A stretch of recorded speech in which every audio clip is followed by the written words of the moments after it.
Okay,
we're all set, Vicki. All right. All right. I'll call the meeting to order at 7:03 p.m. and we'll start with the Pledge of Allegiance. I pledge allegiance to the flag of the United States of America and to the republic for which it stands, one nation, under God, indivisible, with liberty and justice for all.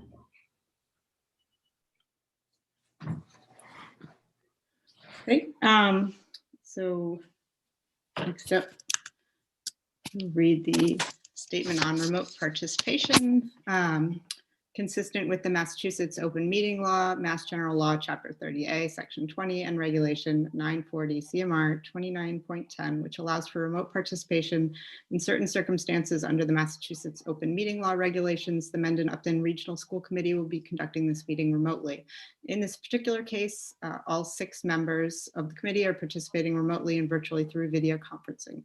This is consistent with Governor Baker's executive order of March 10th, 2020, which eased the requirements of having a meeting in a physical space open to the public and having a quorum of the committee physically present. Any and all votes will be conducted by roll call votes. Per usual, this meeting will also be live streamed and recorded. Next, we will move on to the approval of the agenda and the minutes. May I have a motion to approve tonight's agenda, please? Motion to approve tonight's agenda. Second. And we'll vote by roll call. Doesn't seem like Dorothy's here, and I know Lee will be here later, so it's just 4 for now. Dorothy is in the attendee list. She's in the attendee list? Yes. No, she's not. You don't have her, D. Scally? Oh, okay. I'm sorry. Hold on. Okay, she will be joining us right now. Just in time.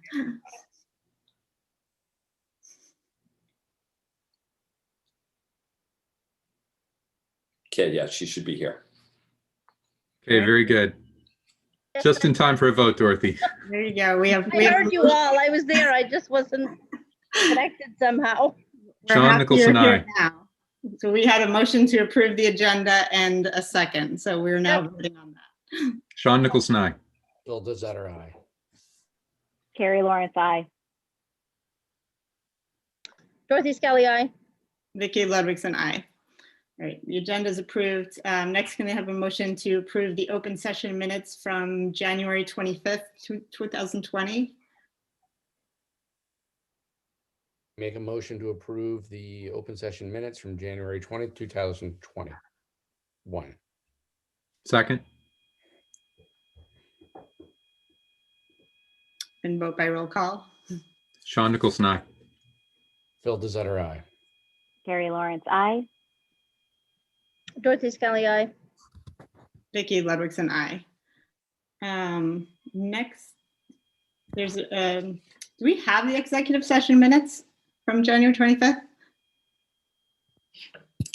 I never received them. Okay. So Okay.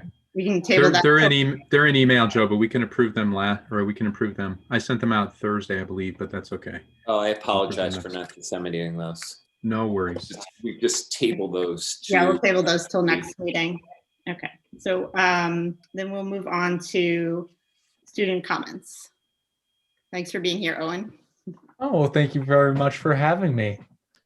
Alrighty, good evening, everyone. I'm hoping that everyone is all shoveled out with all of this new snow that we got.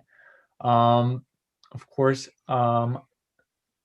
yesterday was Super Bowl Sunday, so I was relaxing with my family and watching the greatest of all time, Tom Brady, win his 7th Super Bowl, which was great. All right, this is also a big week as Term 2 grades were made available today in Power School, and it is also our first full week of the second semester. And I'm really enjoying the new classes that I'm having this semester, which include sociology, lifetime wellness, engineering, as well as AP language. And this semester I'm just really looking forward to taking some opportunities to take some classes that earlier on in the year I probably wouldn't have taken. So this is a really unique opportunity for me to really expand the scope of what I'm learning, and I'm just really excited. All right, so this is actually a pretty exciting week. The Nipmuc Drama Guild is presenting Everything Seems Like Maybe this Friday. The Drama Guild, like so many other clubs and activities, have been impacted by the health crisis. This past December was the first time they were able to gather socially distanced and masked in the auditorium since March 13th due to the pandemic. At that time, the Guild had to abandon their production of Mamma Mia just 3 weeks before showtime, and they looked to do something different. The Nipmuc Drama Guild is thrilled to announce their presentation called Everything Seems Like Maybe, scheduled for a live YouTube stream this Friday, February 12th at 7 p.m. You won't want to miss this piece of theater presented under strict protocols with an important message for everyone. It will be aired on the district's YouTube page this Friday night. Furthermore, we have the Portrait of a Learner Scholars program. Nipmuc is excited to announce the relaunch of a Portrait of a Learner Scholars program. Applications are open through the end of the week, and any student in grades 9 through 12 can apply. Nipmuc is looking forward to working with the Portrait of a Learner Scholars to tell their individual and unique stories of success aligned with the MURSD Portrait of a Learner. More information can be found on the Nipmuc Principal's blog, the weekly newsletter, or in student and parent email accounts. We also have the Nipmuc Virtual Showcase. Nipmuc Regional High School is excited to welcome middle school students and parents to the Nipmuc Showcase, which will take place virtually this year due to the pandemic. Although we would like to be able to welcome the families and students to our campus, due to the health restrictions, we will be providing 2 virtual opportunities to learn about our school. Today, all 8th grade students and MISCO parents and guardians received a link via email to asynchronous information, including videos, a website, resources, and more that will help you get informed and excited about life and learning at Nipmuc. This information is also available in the MISCO and Nipmuc newsletters. Now on Thursday, February 11th, from 7 to 7:45 p.m., Nipmuc will hold a live virtual event in which they will highlight key information about our school and host a Q&A session with students. All the information can be found on nipmucshowcase.com. Now, before I turn this back over to you guys, the school committee, I would like to end with congratulations to Misco's award-winning art teacher, Alice Gentili, who is retiring this month. I was lucky enough to have had Mrs. Gentili in 5th and 6th grade, and I cannot overstate the impact that her impassioned teaching had on me. Thank you, Mrs. Gentili, for your dedication to teaching, and we all hope you enjoy your much-deserved retirement. As always, thank you very much for having me. It is a privilege. Thank you, Owen. You're very Thank you, Owen. All right, so we are going to move on to community comments now. And we're doing things a little bit differently tonight just to try to conform more closely to a traditional meeting. So if anyone is watching in viewer mode and is interested in making a comment, please raise your hand and we'll bring you in as a panelist. And as in a normal meeting, you should identify yourselves and the community in which you reside.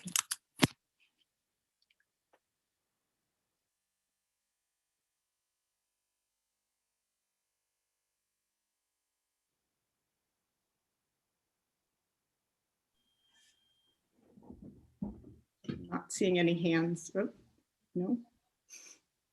If anyone else sees a hand that I'm not seeing, like, please let me know. But so far.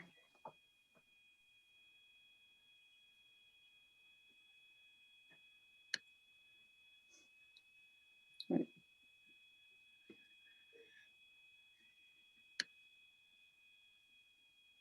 I'll give this a few more seconds and then I think we'll move on.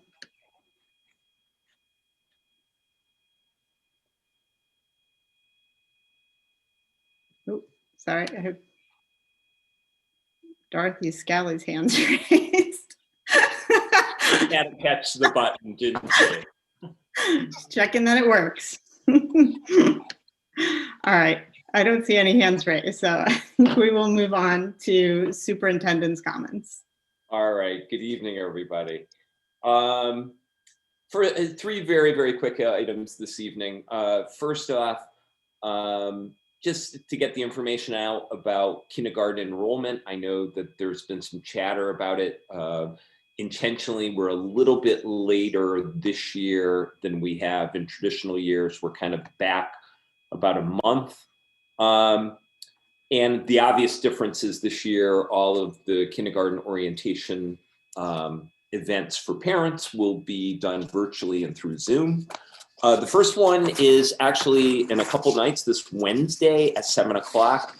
We've got a very vibrant and actively engaged group of Spanish immersion parents who I think this is the 3rd year they've done it now.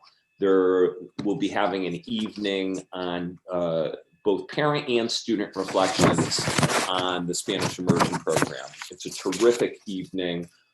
So if you have a pre-K student and you're thinking about the Spanish immersion program, I strongly advise it. It's this Wednesday at 7. Then Clough will be holding their parent information night Tuesday, February 23rd. That's the Tuesday after vacation at 6 p.m. And Memorial will be having theirs the very next night, Wednesday the 24th at 6:30. That is kind of the full soup to nuts. Every single type of question that you might have about kindergarten, particularly for our first time kindergarten parents, extremely helpful evenings. And then the full Spanish immersion program does come together for kind of a more broad evening that kind of gets into the scope and the sequence of the program and the curricular strands and so on. And that's going to be held March 2nd at 7 p.m. So if you want any additional information about all of these sessions, they're posted on the individual school websites, both the Clough and the Memorial websites. Another thing to report out, I did hold a family town hall a week ago tonight, and we are following through, as we talked about in the past, with another round of surveys to all of our stakeholders. So we anticipate by the end of this week getting surveys out with a lot of the same questions about the hybrid model, but also the standalone remote model. Some of the questions, particularly around safety measures that may not be relevant, particularly to the parent perspective, will be taken out. And we're also going to add some new questions and try to streamline it. I know we had a couple parents asking for the results disaggregated by school. It will not be a Google survey. We've kind of gone back to SurveyMonkey, so we'll be able to run some of those disaggregated reports, and I anticipate hopefully sooner rather than later in March, getting the results off to you. And then the last but not least, just kind of as a vaccination update, we're still kind of in this holding pattern with regard to knowing where we're going to be with regard to vaccinating our educators. At this point in time, we still are considered to be step 3 of phase 2. And again, that timeline is this month through April. I've heard from DESE that probably a best case scenario would be some type of March vaccination timetable. And I know between our staff and the boards of health, there's been some communication with folks like the Central Mass Pharmacy Director of CVS to see if we can do an in-house clinic for our staff, and that's our intent to do that, to do it in an efficient manner.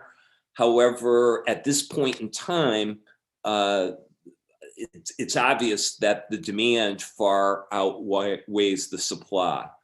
So it's still kind of a wait and see approach, and hopefully we'll have more news soon.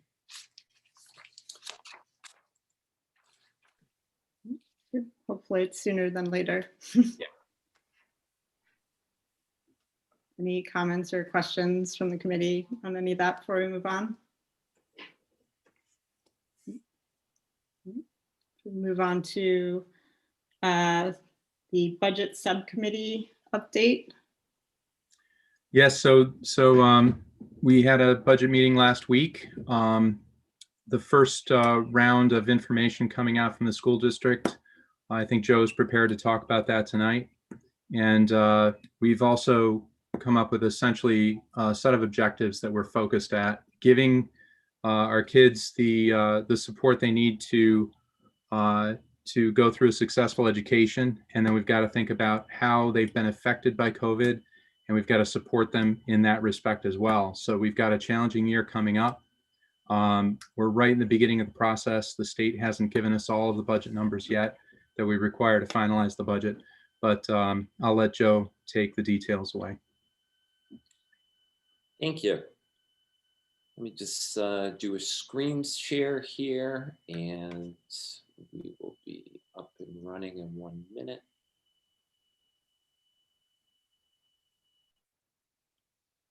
So as we do always this time of year, we've got some of our initial projections in place.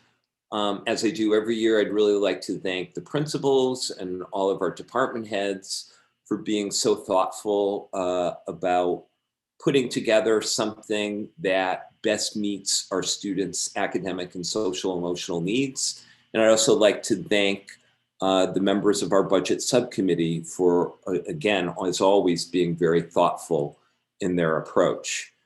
We're kind of on schedule, as I typically do. I believe it's this meeting every year where I kind of give the first pass of the budget. The thing that usually holds us up is seeing what the state numbers look like, and we always receive the House 1 budget, which is Governor Baker's budget, the 4th Wednesday of January. So here we are. As always, we have goals of each budget cycle. And I think if there's one theme that is unique about this, and we've talked about this extensively, we always want to meet our students' academic and social emotional needs. But this is, a year unlike any that we've ever had. And we're still plodding through this year, but we can look forward with hope. We can look forward to indeed better days ahead as we do emerge from the pandemic crisis. So I think you'll see some of the emphasis is, as always, maintaining the strength that we have, the strength predominantly in our staff that we have, but also some enhancements, some targeted investments that directly speaks to some of the needs that we have as a result of the pandemic. Again, as I just said, to make sure that we have a level services budget, and I'll talk a little bit about class sizes, but we maintain the class sizes, the programs and services that we're currently giving to our kids. As always, our strategic plan, Inspire, our 5-year strategic plan, remains our North Star. And to be very, very honest, as you know, it's been very, very difficult in that over now the last 11 months, it really has felt like crisis management. But the vision and the mission that is very, very clearly spelled out in our strategic plan around inspiring all of our learners to thrive still really guides our policies, our programs, and our practices. And then last but not least, as always, to maximize efficiencies and savings. And we've got a couple of spots that I think our district can take great pride in knowing this year is not going to be any different than, I can say the last 10 years that I've been here as superintendent, that the way the state funding formula is structured, every single year there's an increased burden on our 2 communities to fund K through 12 education in our district. So as we do every year, we take a look at our enrollment. And as you can see where we are this year, that is our official October 1st enrollment of 2,194 students. As we do every single year for calculating the assessment to each of our communities, we take a look at how does that enrollment break down by community. And you can see we're still roughly in that 55-45 split between our 2 communities, with Upton with approximately 55-56% of our student population, in Mendon in the ballpark of 44-45%. That hasn't changed, I want to say, in at least the last 4 or 5 years. It's been remarkably consistent. We're generally going to anticipate, and I'll say a little bit more about this when showing you the NESDEC enrollment projections. We're expecting increases at the elementary level and decrease really predominantly at Misco Hill, for the simple reason that we've got approximately 200 students leaving as 8th graders, and they're being replaced with approximately 150 students going from 4th grade into 5th grade. So that's the long and short of it. The net is probably an increase of approximately 20 students across the district from last year to this year. But I can't stress enough, because of the pandemic and some other factors that I'm going to be talking about, there is a high degree of variability in some of our enrollment. If you look at class sizes, they've been pretty consistent over the last 5 years. Now, I would have to say that that column in the far right is a little bit of a red herring, in the sense that those are ideally what our class sizes would be, but obviously we haven't been in a place where we've had all of our students at one time, because we've been in a cohort in the hybrid model with cohort 1 and cohort 2. But as you can see, at the elementary level, we're roughly in that ballpark of around 20 to 21 students for your average class size. little bit larger, around 23 at MISCO and also around 23 at Nipmuc. Because we've managed the staffing and the budget rather aptly, you can see that we've got very, very favorable class sizes across all levels. As far as looking at long-term, and we, around the holidays every year, get from NESDEC our projected enrollment. You can see the 10-year enrollment does have us again, and I can recall presenting this last year, showing some peaks and valleys, but the overall arc of enrollment does show growth over time, over that 10-year. Obviously, looking at the 5-year projection is a lot more accurate because that takes into account live birth data. But the same point that I believe I made last year is the overwhelming majority of the projected enrollment growth does come from Upton and does not come from Mendon. So as you can see, this starting out with 1120 students from Upton, going up by over 200 over that time span. But if you look at Mendon, it's basically flat over time as far as the projection.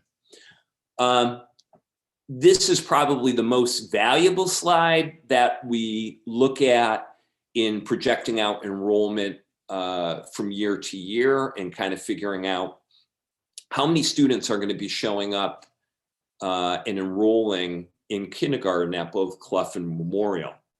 As you can see, this is the correlation behind birth data in the communities and then kindergarten enrollment 5 years later. So that lower line represents the children that are born, and then right above it in that lighter green represents the number of students that actually enrolled. So it's not, you know, as you can see, it's not a perfect correlation, but my source of concern is if you look at the last year that we have the data, so 2020 and 2015, if you look down below on the x-axis, you can kind of see it dipped. And a conventional wisdom is that, for lack of a better term, I do think that there are families in our communities, for lack of a better term, that redshirted their kindergarten students, knowing that the challenges that this school year would pose. So you can kind of see, yes, there was a dip in births in our two communities from 2014 to 2015, but a much more dramatic drop in enrollment. And in fact, between the two kindergarten classes, we're in the ballpark of, I think it's only about 122, 123 students. It's very, very small. But look at what happens in the birth data between 2015 and 2016. It's actually a sharp increase. And in fact, NESDEC is predicting that we will get a sharp increase in enrollment as well of our kindergarten students. So that's a factor for consideration. I think another factor that we have to talk about, and we've talked a little bit about our homeschool numbers, and I don't believe I've discussed with the committee our private school numbers, but if you were to track how many students we've had go to homeschool and private school, either right at the start or during this school year, it's about 46. So again, that is something that could shape your class sizes particularly at the elementary level at Clough and Memorial. I think it's another factor. You know, I went in kind of putting this data together. I went light on Nipmuc because I think at Nipmuc at 9th grade, you're always going to have students that choose to enroll at schools like Mount St. Charles or St. John's or, you know, wherever. But we did notice some students enrolling in places like Tech Academy, which is an online school that's offered through the state and so on. So this is something that we're going to have to watch very, very carefully as well. So the budget that has been put together in its initial form is a $40,095,986 proposal that represents a little under 7%, a 6.92% increase of about $2.6 million increase from our current fiscal year budget.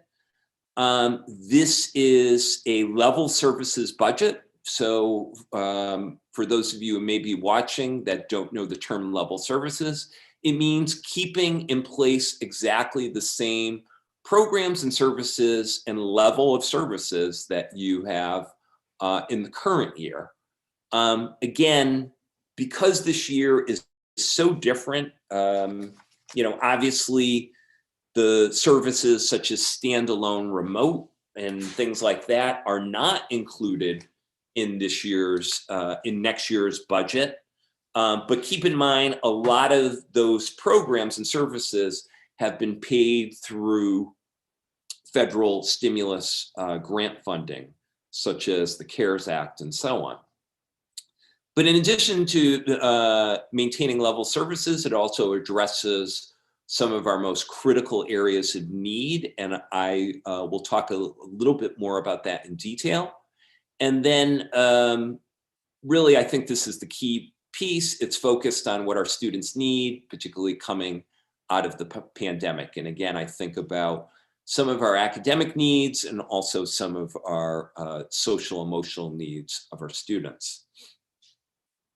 So as always, there's always some key drivers in the budget. Always at the top is going to be our salaries and our employee benefits. So right now, including all of our steps and lanes, it's about a $1,078,000 increase. And that takes into account our steps and lanes and also something saved for negotiations. But as we discussed at the budget subcommittee level, we also, with all of our associations that we negotiated with, everybody agreed upon a 0.5% cost of living adjustment for this year with a 1% cost of living adjustment on June 30th. So obviously that COLA adjustment is included into the FY22 budget. Right now, we have a very favorable utilization rate in our healthcare insurance. It's at approximately 67%, which is kind of common sense, seeing that there probably, unfortunately, with the pandemic, is much less use of insurance because I can understand the reticence to go to the doctor or reticence to have procedures. But on the conservative side, we have budgeted about 2%, which translates to about a $100,000 increase. We know exactly for our non-teachers who are part of the Worcester County retirement system, we have, it's a little bit better than it's been over the last 3 years. It's about a 6% increase or a little approximately $70,000. We also know thanks to the good work of Jay in renegotiating our contract with Telstone and Son, about a $57,000 increase in regular transportation, and then also a decrease in special ed transportation due to just some of the changes either in placement or some students aging out of placements. So there's actually a decrease of about 63,000. A pretty significant increase in out-of-district tuitions of about $267,000, an increase of $36,475 for some contracted services that are really crucial for our English language learners. This is a student population that continues to increase significantly. To put it in perspective, my first year as superintendent, we had all of 7 English language learners, and now we're up to 52. So some of those expenses continue to mount. And again, conservatively, we budget around the first pass for an increase of 3 students to attend Norfolk Aggie, which would account for approximately $65,000. Buildings and ground, for some of you, particularly I'm thinking of some of our veterans like you, Phil, and Lee. You might have recalled 5 years ago, back in the old days when we used to hold school committee meetings live, a presentation that was done about converting, and I think it was in 2016, converting all of our lights across the district to LED, and it was a 5-year commitment as far as some of our payments. We're in the last year of that, so we will be saving about $83,000 in that line. There is an investment, and you might have recalled that this was in the budget last year. Each of our schools has a John Deere tractor, which is used for cutting grass, but as is today and tomorrow, also have the plow attachment. So we're looking to invest some money for a 4-year lease to replace those, because they're well over 20 years old, and they're really, they're starting to have a lot of maintenance issues. Some investment, and this is kind of a perfect storm where some of these we do not have an opportunity to replace, or actually they were in last year's budget, but because of COVID, we were able to roll things over at no cost for a year. But some investments in things like elementary math series, a K-2 phonics program, and a real big expense, and I apologize, I'm missing a zero, that's not just $80, it's $80,000 for our Pearson digital text series at the middle school. And then there's also the renewal of our digital high school math text series. They are in the cycle now of math texts at approximately $73,000. Then we also have some significant expenses that are, I think we can have a discussion about all of these as time goes on and we come closer to the time to actually certify the budget. But there is a $100,000 line for a 4-year commitment to replace our wireless network, and specifically the wireless access points across all 4 schools. The concern is this, that they are now about 5 years old. We're told that that's pretty much the shelf life of a lot of them. And the concern is now that we've added so many extra devices, particularly at the elementary level, we don't want to be in a situation where the wireless network goes on the fritz for an extended period of time. We also, as we had in our original budget proposal last year, update of all our HP desktop leases. That would be for all of our administrative offices across the buildings, but also all of our student computer labs are those HP desktops. And then I think we can have a debate about, hopefully, it's my hope that it will not be necessary next year, but our district-wide contract with Zoom is approximately $21,000. And then last but not least, we've made an increased investment of about $50,000 in athletics, and specifically at Nipmuc Athletics, over a couple things. One, I would say that the athletics line items are ones that we traditionally underinvest in. And secondly, in reviewing the budget with both the Nipmuc administration and our athletic director, Chris Schmidt, it's been a really, really hard year as far as what we've been able to internally fund due to the loss of gate receipts. So there's some increases in those lines as well. So I talked a little bit about targeted investments that are included in this budget proposal. And there's a total of 7 positions, 5 of which are new and 2 are strictly restoration, going back to cuts that were sustained in planning the FY20 budget. So first off, again, in thinking about meeting the social emotional needs of our students, in this proposal is the addition of 2 FTE school adjustment counselors for both MISCO and Nipmuc. And again, we're in the process of planning a parallel bridge program. By bridge program, this would be for students who may be in crisis, may have had an interruption to their regular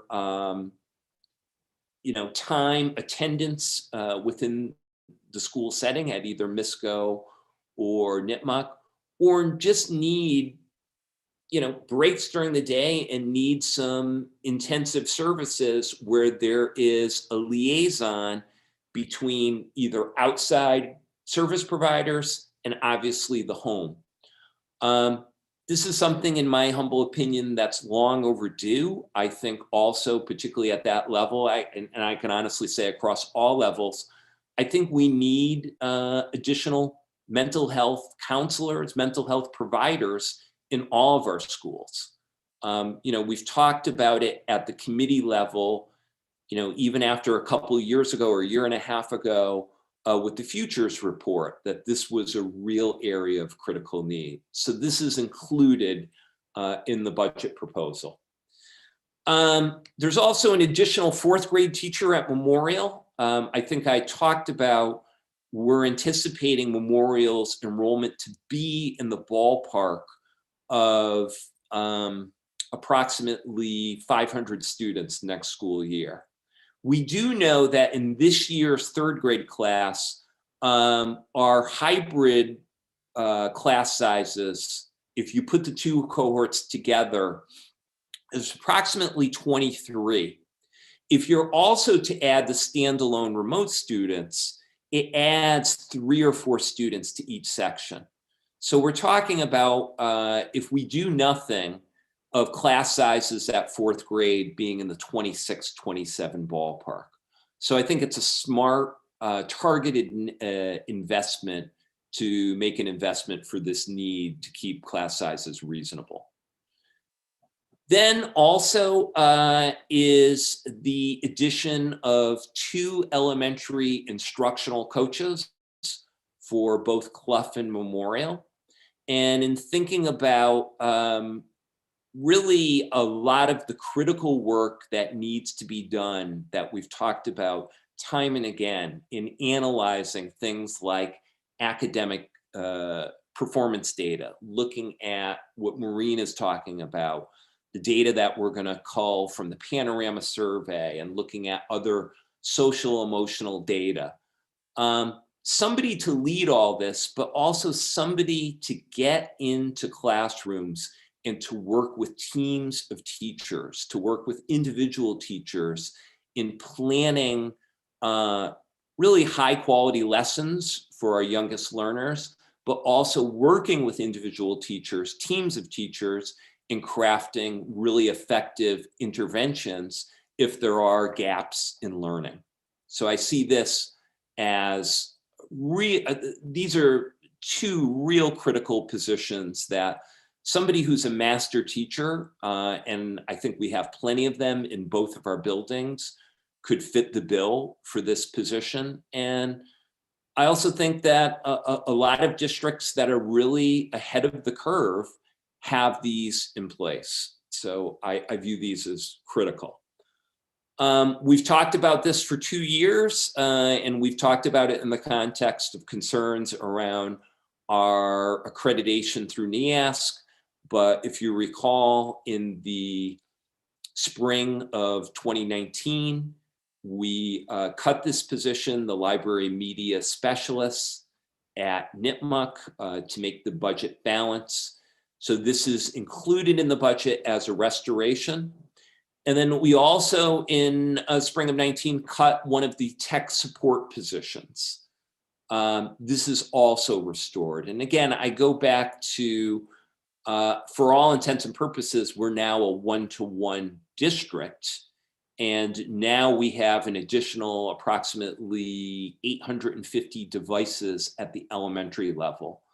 Our tech support staff, unfortunately, is really tapped out right now. And I see this as a real critical need for us. So looking at the other side, the revenue side, it is unfortunately, it is a common story, as everybody on this committee has seen. We are still a minimum aid district. There is no Student Opportunity Act money for us. So our increase in Chapter 70 aid is the minimum, which in the House 1 budget was $30 per student. So that comes in at an increase of a little more than $63,000. The regional transportation line is actually level funded, but actually translates to a decrease of a little bit more than $14,000 because we spent less on transportation last year, and it's a year in the rears.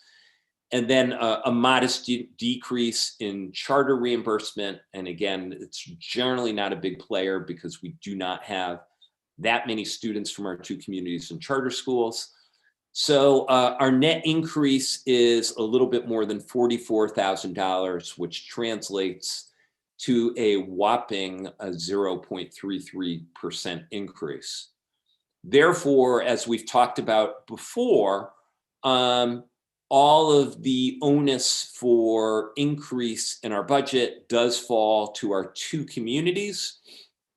And something that I'm going to talk a little bit more about is something unique this year, that we actually have a fairly wide disparity in the minimum local contribution increase between our two communities. And in this case, Mendon is actually decreasing from FY21 by about $2,400. However, Upton is increasing by just about 4%, by $361,501.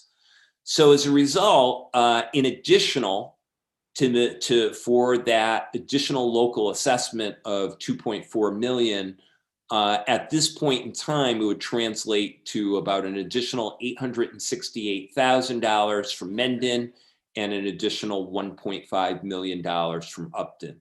And I'll say a little bit more about that later. As far as our district receipts, right now, because of savings that we've realized, plus some of the stimulus money, we are anticipating being able to roll over about $600,000 from our excess in deficiency, and then an additional $253,000 from various revolving accounts and Medicaid reimbursement. So our total district receipts represents about $853,309, which is a fairly significant increase versus this current fiscal year.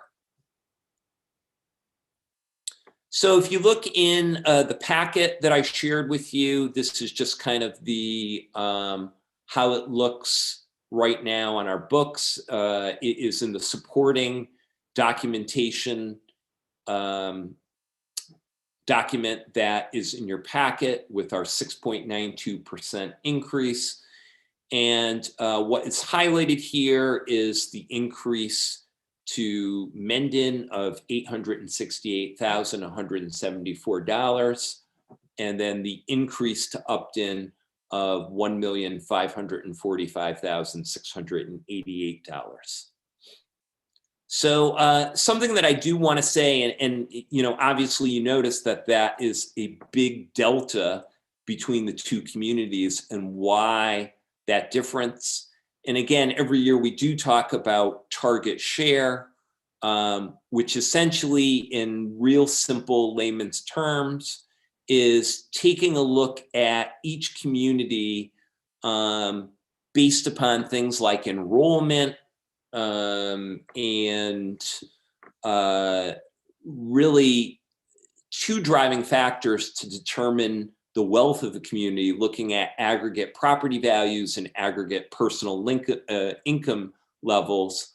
And keep in mind, there's a lag of approximately 2 years between the two of them.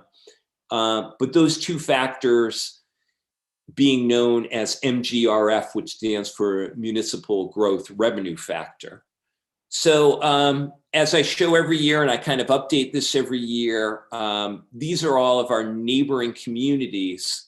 But essentially, if you were to take all 351 communities across the Commonwealth in the aggregate, the way the state funding formula works is that the local community should cover 59% of the foundation budget for all the students that live in that town that are in a K through 12 public school, and state aid should cover about 41%, okay? There's variations across, obviously, the 351 communities. Under this formula, the poorest community remains Lawrence, which they have to cover about 14.7%. And then a little under half, 161 communities are at the cap, and the cap is 82.5%. So you can see our neighboring communities, and the only one of our neighboring communities that is at the cap is Hopkinton at 82.5. It's been there for many, many years. Kind of interestingly, in this year, Westboro fell below it, and Westboro is at 75.5%, which I find is very interesting because that's a pretty dramatic drop of 7%. So if you look at our two communities of Mendon and Upton, they're both in that ballpark of around 76% as far as their target share. Here's something that's new.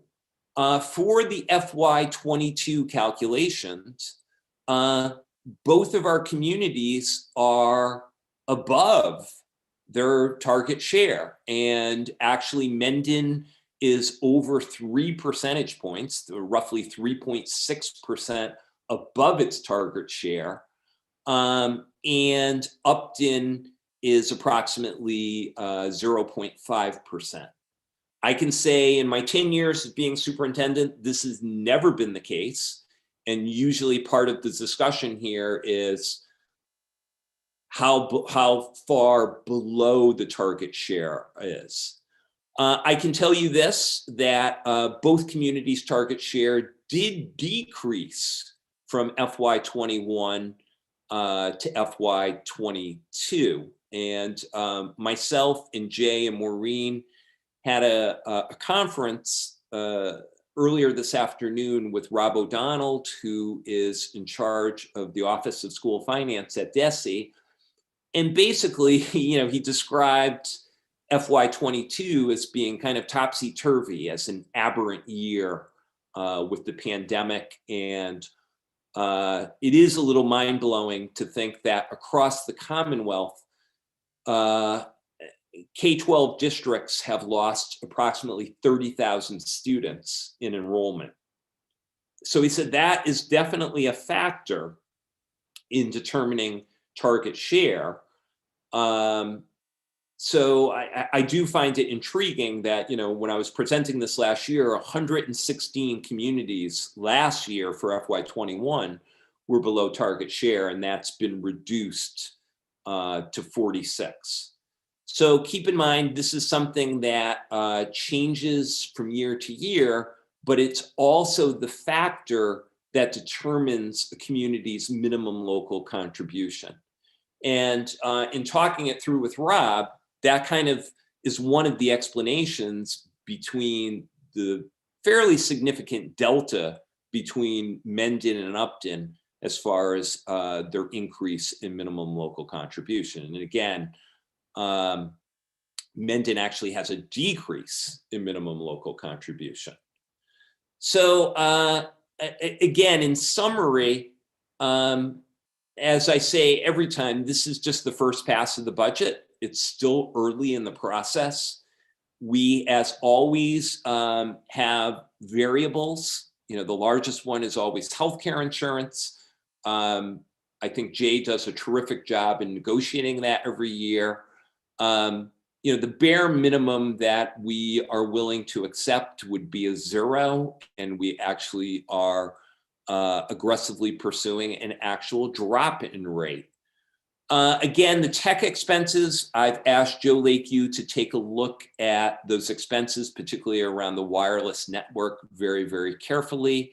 And also, I will be reporting out at a future meeting as far as our E-rate reimbursement for some of those tech expenses. So I have a degree of confidence that we can probably pare those down. If you are following the news, you also know that there is pending potentially the next stimulus package.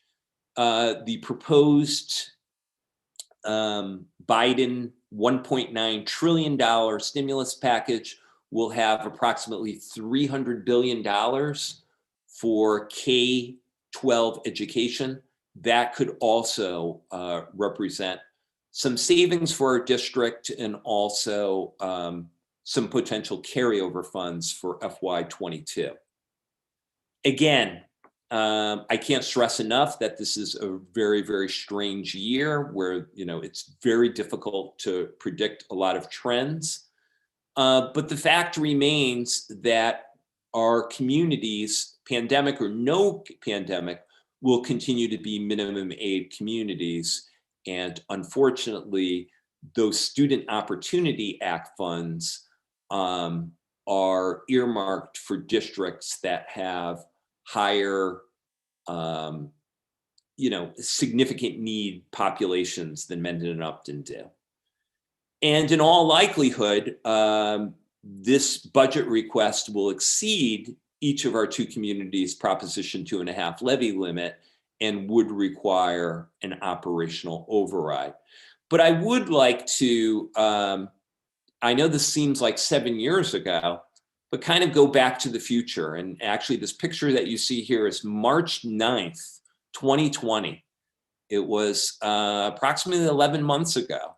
And this was our last in-person meeting. This was the open budget hearing where a budget was certified at $38,961,161, which was a 6.99% increase.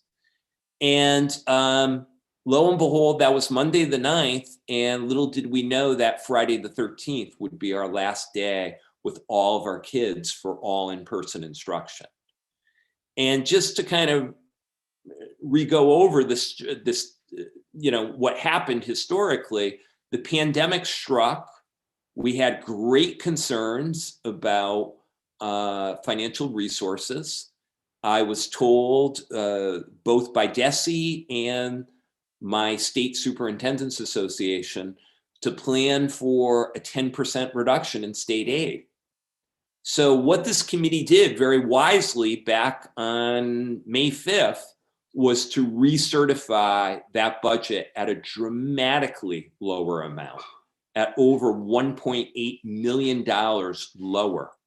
So a lot of the targeted investments, a lot of the vision that went into that original FY21 budget proposal was completely put on hold, okay? And if you recall, it was all about uncertainty. We didn't know what we were to expect. If you recall, there are quite a few staff members that unfortunately were laid off, but also were recalled. But the calculus that went into that budget was thinking about the savings that we were going to realize by having the schools closed. And then if you recall, just a couple meetings ago, it was recertified again at that amount, 37.5 million, to reflect the finalization of the state budget, but also federal stimulus funds. And that represents about a 2.91% increase. But I would also note that that 2.91 increase is a little bit inflated for the simple fact that it also incorporates the expenses that we've incurred due to the pandemic, thinking about things like additional technology, PPE, staffing for the standalone remote program, and so on. So I retread this history for the simple reason to make the point that our district still has the critical needs, which you can easily make the case have only intensified during the pandemic. So it's been remarkably challenging, but those critical needs are still there.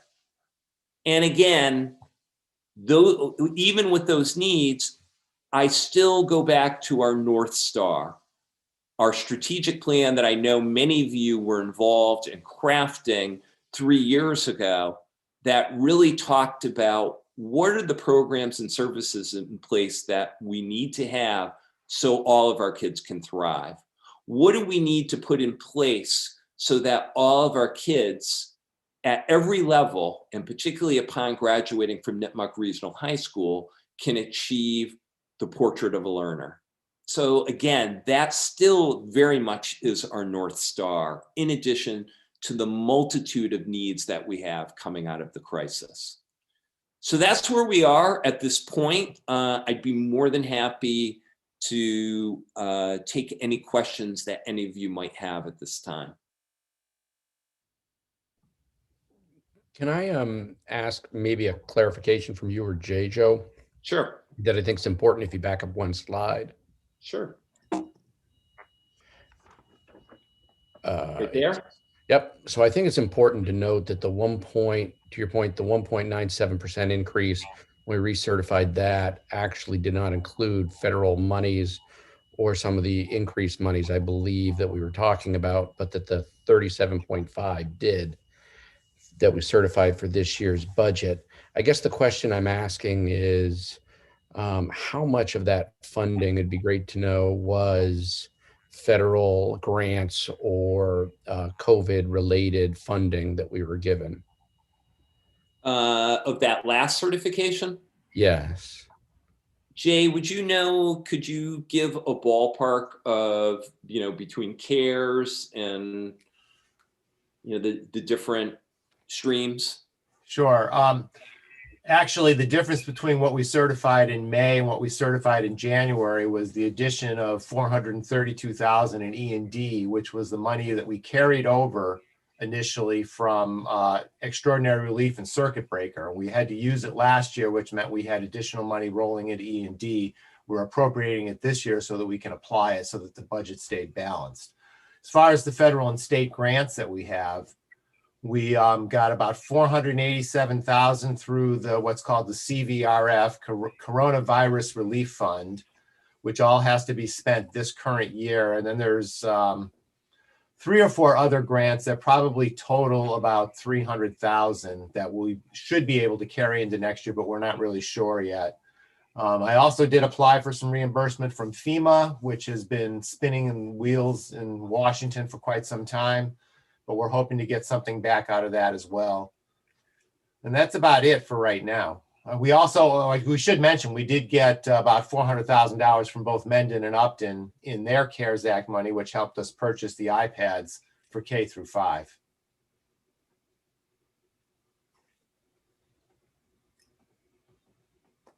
No, thank you. I think that's an important part. I know when we get to the certification meeting, it'll probably be good to break all of that down for people to understand what funding has come from other outside sources to help cover some of the additional expenses we've had this year. So, because I know, Jay, you're working hard to try to get those things, even working that FEMA angle. So. Joe, is it fair to say that the minimum local contribution numbers for Mendon and Upton this year are really primarily due to the loss of employment of so many people, the reduction in income? I'm going to beg to, well, I'm going to beg to differ with that. Okay. Some of the data, I'll try to put this in simple terms. The state average for municipal revenue growth factor for FY21, actually that should be FY22, is 2.85%. If you look for our two communities, Mendon is 4.17%, Upton is 5.82%. Okay, so they are significantly higher than the state average. So one of the factors that you could say, because again, municipal revenue growth factor takes a look at aggregate property value, but it also looks at personal income value. So you could probably make the case that our two communities weathered the storm of, the financial economic crisis a little bit better than a lot of other communities across the state. So that doesn't explain. Does that mean that we were on a higher growth rate for the minimum local contribution, or catching up to the place where we needed to be is how they run that?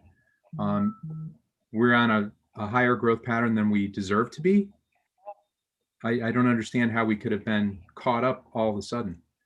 Well, I think probably I have to track the numbers, and honestly, it would take me all of 5 minutes, but looking at our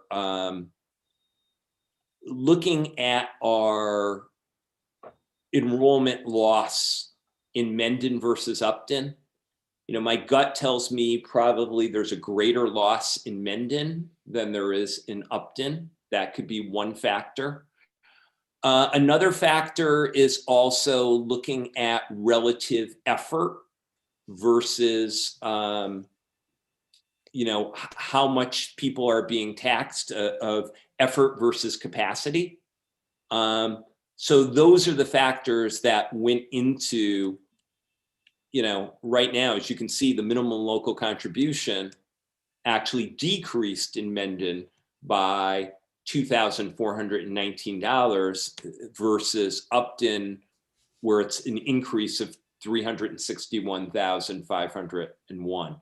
We've had years where it's been a delta, sometimes it's $1,000, $100,000, $200,000. It's never been this dramatic. Yeah, and it's counterintuitive as well. Kind of the short explanation from Rob O'Donnell was, it's a very aberrant year. There's a lot of factors. He basically told us he'd get back to us, but there's a lot of variables that go into it. And he said, because I said to him, in looking at this data, I track this every single year. You've got some communities where it went up slightly, like for Uxbridge, but then you also have some other communities like Grafton and Westboro where it dropped. Hopedale next door, it dropped. Both of our communities dropped. So I think one of the things, because this is something that's recalculated every single year, we could be back in a situation for FY23 where both communities, again, were below target share. So well, I guess that's why I'm asking the question. I'm afraid that we're going to get, an extra special gotcha in the next years. Because, it could be, but I think keeping things rudimentary, this really, when push comes to shove, is a discussion around what do our kids need? What do we need to deliver a high quality education to our students? Plain and simple. What do we need for level services? And what do we need for, again, some targeted investments that we view as areas of real critical need? I was wondering if you could just very quickly cover the process as you see it moving forward in the budget process for the state, and when we'll find out some hard numbers on the revenue. Sure. Yeah, I apologize. I usually have a slide towards the end here. Really, a lot of the process is going to have to play out first locally. So we have our certification meeting and public hearing, and I would strongly advocate that we do that in person. I think we could do it socially distanced in the Nipmuc auditorium as we typically do. That is, I believe, on March 15th. In the interim between now and then, there'll be some further refining. We anticipate we'll be getting some of our healthcare insurance numbers, for example, within the next week or two. But in that interim, I will also do presentations to both of our towns' finance committees. And then as far as the refining of state aid, as you probably know, during the month of April is when we get the House Ways and Means budget, and then that is voted upon by the full House by the end of April. And then in May is the Senate Ways and Means budget, and usually by the end of May, very beginning of June, is when the full Senate votes on the budget, and then it goes to reconciliation during the month of June. And in theory, we're supposed to have a state budget by July 1st, the start of a new fiscal year. But as you probably know, well, again, last year was just beyond the pale. But before that, in 2019 and also in 2018, the state budget was very, very late and generally wasn't finalized until around August 1st, give or take. So again, I think this is more of a local conversation. Again, you're talking about 70% of this is being determined at the local level. So depending on where we certify, the key dates will be in May for our town meetings and our town elections in May.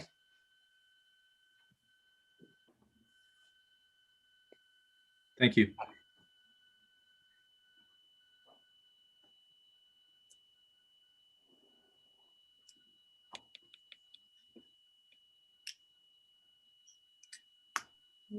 Any other questions or comments from the committee on this?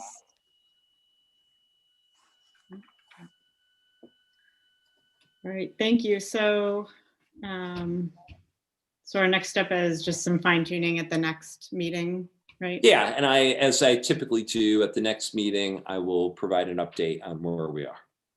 Great.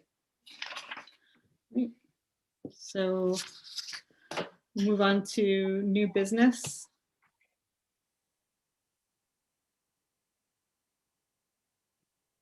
We have the new MERS-D calendar to approve. So this is the draft calendar for the 2021-22 school year. So we're assuming in-person instruction, all usual holidays, parent-teacher conferences, professional development days. So a normal calendar. A normal calendar. So, normal is good. All right. So we need to vote on that. Is there any discussion, any questions, comments? So we need a motion to approve. Motion to approve the proposed 2021-2022 MERS-D calendar. Second. Start us off with voting, Sean. Sure. Sean Nicholson, aye. Lee Martin, aye. Bill Desotter, aye. Carrie Lawrence, I. Dorothy Scally, aye. Vicki Ludwigson, aye. All right, so the calendar is approved. Yeah, so per our contract with our Teachers Association, they are in the process of reviewing it and approving it on their end. As soon as that is finalized, it'll be publicized with all of our stakeholders.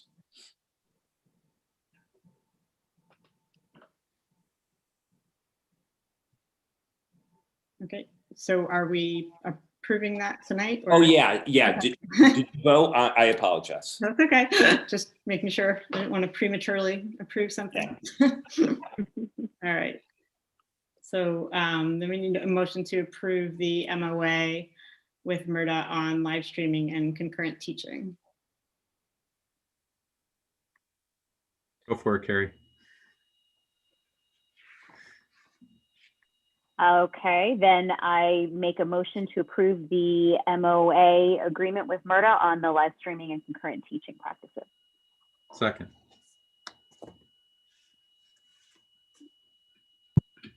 Vote, Sean? Sean Nicholson, aye. Lee Martin, aye. Bill Desotter, aye. Carrie Lawrence, I. Dorothy Scally, aye. Vicki Ludwigson, aye. All right, the MOA is approved. We'll move on to correspondence. Do we have any? We do not. All right. Any other matters not anticipated by the committee within 48 hours of the posted meeting? Okay. Hearing none. Future agenda items are the first grade planning and beyond for February 22nd, sorry, and the open budget hearing on the fiscal year 22 budget on March 15th. And with that, we'll entertain a motion to adjourn. Make a Motion to adjourn. adjourn. Second. Sean Nicholson, aye. Lee Martin, aye. Bill Desotter, aye. Carrie Lawrence, I. Dorothy Scally, aye. Vicki Ludwigson. We're adjourned. Thanks, everyone.